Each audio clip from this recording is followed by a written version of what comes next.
Mystic vibration numerology. ఒక date of బర్త్లో 1లు ఎక్కువగా ఉంటే ఏమవుతుంది? అవసరానికి మించి నెంబర్లు ఎక్కువగా ఉంటే పెద్దగా ఉపయోగపడవండి.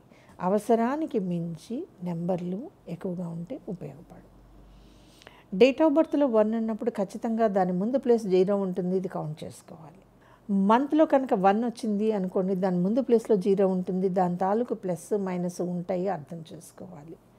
సపోజ్ 2001 కానీ 2021, 31 వీటన్నిటిలో లీస్ట్ పార్ట్లో వచ్చేది 1. సో ఎన్ని 1లు ఉంటే బాగుంటుంది డేట్ ఆఫ్ బర్త్లో? మ్యాక్సిమం అయితే 3 ఉంటే బాగుంటాయండి. 3ని మించిన 1 దరిద్రాన్ని ఇవ్వచ్చు, 3ని మించిన 1 అబద్ధాలు చెప్పడాన్ని ఇవ్వచ్చు, 3ని మించిన 1 అంటే ఎలా ఉంటుందంటే అండి, మనది కాని దాన్ని ఆత్రంగా మనం కబ్జా చేయటం అనే లక్షణం వస్తుంది. మన వాళ్ళంటేనే మనకి ఈగో ప్రాబ్లమ్స్ వచ్చేస్తాయి. మన సొంత వ్యక్తుల్ని చూసినా కూడా ఈర్ష్య, అసూయ, ద్వేషాలు చాలా వస్తాయండి. ఈ పై లెక్కలో 3కి మించిన 1లు ఉంటే బాగుండదు. లోపల లెక్కల్లో 1లు వస్తూ పోతూ ఉన్నాయంటే ఇవన్నీ నమ్మకూడదు, అసలు నమ్మకూడదండి. సో 1లో ఎక్కడో చోట మూర్ఖత్వం ఉంటుంది, 1లో ఎక్కడో చోట మొండితనం ఉంటుంది, 1లో ఎక్కడో ఒక చోట నేను అనే అహంకారం ఉంటుంది, 1లో ఎక్కడో ఒక చోట సూయిసైడ్ టెండెన్సీ ఉంటుంది, 1లో ఎక్కడో ఒక చోట క్యారెక్టర్ తక్కువ ఉంటుంది. 100% ష్యూర్ అండి ఇది. కాబట్టి నెంబర్ 1 అని మనం పిలుచుకునే 1 కొన్ని లక్షణాలు ఉంటేనే అది నెంబర్ 1 అండి. లేకపోతే అన్ని సర్వ అవలక్షణాలు కూడా 1లో ఉండడానికి అవకాశం ఉంటుంది. ఒకవేళ ఈ 1 మనం లోపల చూసినప్పుడు దాన్ని కంట్రోల్ చేసేది 8 అయితే మనం చిన్నప్పుడే నేర్పించాలి. మనది కాని వస్తువుని మనం ముట్టుకోకూడదు, తెచ్చుకోకూడదు. ఇప్పటికీ చాలామంది పెద్దవాళ్ళు హ్యాండ్ పిక్ చేసేస్తూ ఉంటారండి, ఇలా వెళ్తూ పట్టుకొని వెళ్ళిపోతూ ఉంటారు.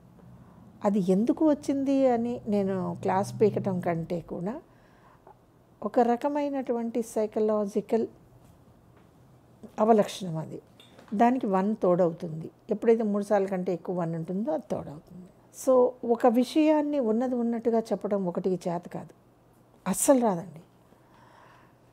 రకరకాలు వేసి చెప్పేస్తూ తను చెప్పిందే మళ్ళీ దాంట్లో క్లారిటీ ఉండదండి. ఒకవేళ చిన్నపిల్లలు ఈ లక్షణాలు కనపడినప్పుడు మనం ఎక్కడికక్కడ వాళ్ళని కరెక్ట్ చేయాలి. అలాగే 1లో పుట్టిన వాళ్ళకి మనం డిసిప్లిన్ అలవాటు చేయాలి. 1లో పుట్టిన వాడికి మనము ఎంతో కొంత సిన్సియారిటీ అనేది మీరు అలవాటు చేయకపోతే 1లో మీకు 70 ఏళ్ళు వచ్చినా ఈ లక్షణాలు పోవు. చిన్న ఎగ్జాంపుల్ అండి, మనము వాకింగ్కి వెళ్తాము జనరల్గా తిరుగుతూ ఉంటాము. అల్లారు ముద్దుగా ఎవరో ఇంట్లో పెంచుకున్నటువంటి పువ్వు బయట కనపడితే కోసేస్తాం, ఏమాత్రం జాలిపడం, వస్తాం కావాలంతే. ఇక్కడ మనసు చూసారా, మీరు ఎవరైతే మనకేంటి, మీ మనసు అక్కడ మీకేం చెప్పింది, పువ్వును కొయ్యమంది. దాన్ని ఏమంటారు? ఎక్కడికో తెలియని ప్రదేశాలకు వెళ్తాం, రిలాక్స్డ్గా ఉండాలనుకుంటాం. రోడ్డు పక్కన అన్నీ మీకు మ్యాంగోస్ కనపడవచ్చు, ఆరెంజెస్ కనపడవచ్చు, పొమగ్రెనేట్స్ కనపడవచ్చు, ఏమీ కనపడకపోతే రేక్కాయలన్నా కనపడవచ్చు. ఎంత పెద్ద బండిలో మీరు వెళ్తే బండి ఆపి కోసుకుంటాం. దీన్ని ఏమంటారు? మనసు చేసే మాయ అంటారా, లేదా 1 చేసే విన్యాసం అంటారా, ఇదేదో పిల్ల చేస్తంటారా? కాబట్టి ఈ లక్షణాలు ఉంటాయండి, ప్రతి మనిషికి ఉంటాయి. బట్ అది 1లో ఇంకా ఎక్కువగా ఉంటాయి. చెప్పాను కదండి, డేట్ ఆఫ్ బర్త్లో 1 3 సార్లు రిపీట్ అయింత కాకుండా ఎక్కువసార్లు రిపీట్ అయినా వచ్చేస్తూ ఉన్న లెక్కల్లో 1, ఇవి మనం అక్కడక్కడ వీళ్ళల్లో గమనించవచ్చు. సరదాకి తీసుకోండి, సివియర్గా తీసుకోకండి. బట్ ఎప్పుడైనా మీరు అలా ఒక పువ్వును కొయ్యాలనుకున్నప్పుడు బండి పక్కన ఆపి మనది కాని ప్లేస్లోకి వెళ్ళి తెంచేసుకొద్దాం అనుకుంటాం చూడండి, అనుకున్నప్పుడు మీ చాట్లో 1 మీ మీద బ్రహ్మాండంగా పనిచేస్తూ మిమ్మల్ని ఆక్యుపై చేసింది అని అర్థం.